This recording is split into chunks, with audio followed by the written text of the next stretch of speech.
This is the host, and this is Unexplained. On March 19, 2019, a woman named Kristen Smart went missing from her college campus in California.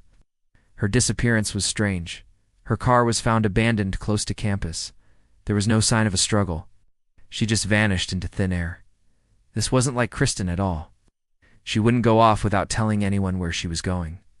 It wasn't like she disappeared over a guy or something. Before we get into this creepy mystery, now back to the story. As days turned into weeks with no sign of Kristen, her family began to panic.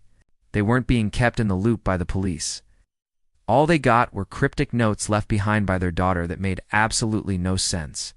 What could these mean? Was she trying to tell them something? The first note said, "It's been real. Thanks for everything. This didn't make any sense. What was it about?" The second note simply said, "I am." Finally, another one appeared saying, "Don't look for me." By this point, her family was beside themselves. What did these messages mean?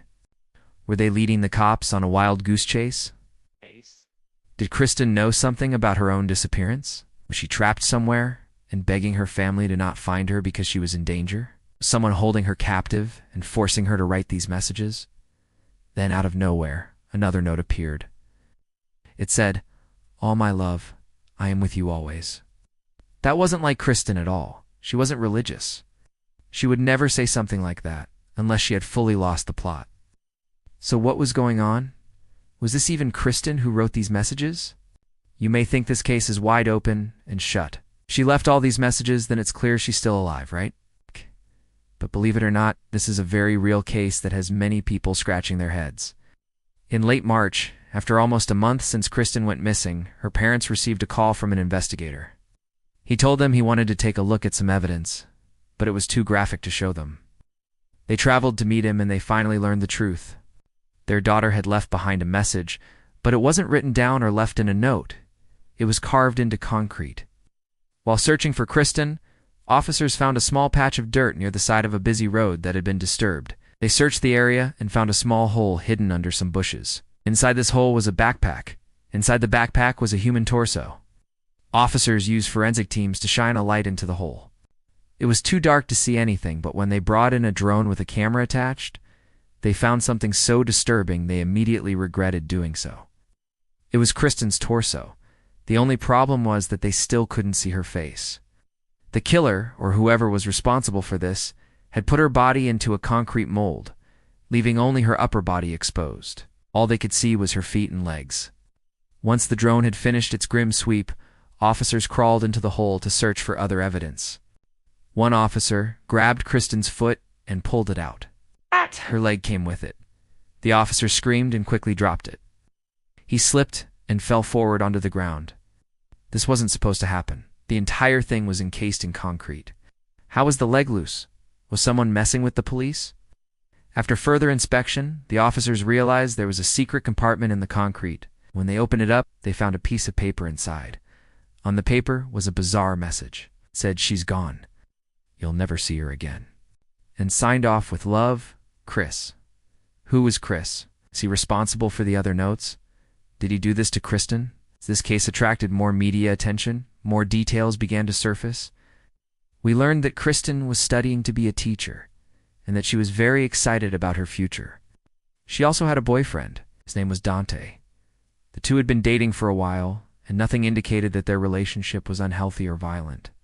He had been questioned by the police, and he said he hadn't seen her for a few days before she vanished. After she disappeared, he did everything he could to help find her, even appearing on TV to plead for her safe return. Then, something interesting happened. A friend of Kristen's came forward with a story. She told investigators that Kristen had recently broken up with her boyfriend, but she didn't tell anyone. She was afraid of his reaction. According to her friend, she was terrified that Dante would lash out and hurt her. Could this be the reason why Kristen's body was found? Was Dante responsible? To find out if Dante was involved, investigators took a polygraph test. He passed, much to everyone's surprise. This was a huge blow to the case. Everyone expected him to fail, but he didn't. Even though he passed the test, officers still searched his house and impounded his car for further testing. They needed more evidence to charge him. Unfortunately, this case grew colder and colder with each passing day. No one had any new leads.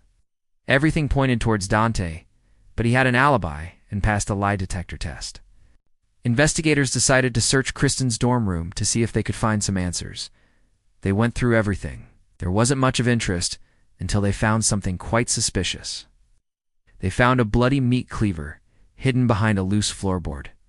At this point, everyone was wondering the same thing. Where was Kristen's head? Was it ever with the rest of her body? Had it been disposed of somewhere else? The police still hadn't found it. They searched the area around where her body was found, but it was no use. Maybe whoever was responsible had taken it home to hide it. But there was one big problem with that theory. There was blood all over the cleaver, and none of it matched Kristen's DNA. In fact, the blood matched the DNA of a person who had already been arrested multiple times for various offenses, including sexual assault. His name was Paul Flores. He knew Kristen personally and had attended the same parties as her, but that was years ago, and he'd moved away. Still, there was enough evidence here to bring him back for questioning. He told officers he hadn't seen Kristen in years, but they weren't convinced.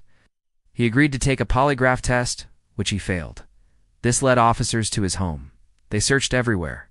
There were no signs of Kristen or her head. It was almost as if she'd never been there. And that's when things got really weird. Paul offered to take the officers on a hike in the nearby hills, saying that he knew where Kristen's body was. It was a trap. The officers should have seen it coming. They shouldn't have trusted a convicted criminal, but they went anyway. Of course, he never led them to the body, and he was never charged in connection to the disappearance. Another bizarre thing happened shortly after this. Paul suddenly became a person of interest in another case. In 1996, a young woman named Kristen Pacheco vanished from Cal Poly San Luis Obispo. This was the last place Paul lived. Some believe that he might have killed both women, but he was never charged, and his whereabouts are currently unknown. Some believe that Paul Flores is guilty, but he's never been charged and he swears he's innocent. There are 3 possible theories surrounding this case. First, Paul acted alone, and he disposed of her body in the remote location. The second theory is that Paul was only an accomplice and helped Dante dispose of the body after he murdered her.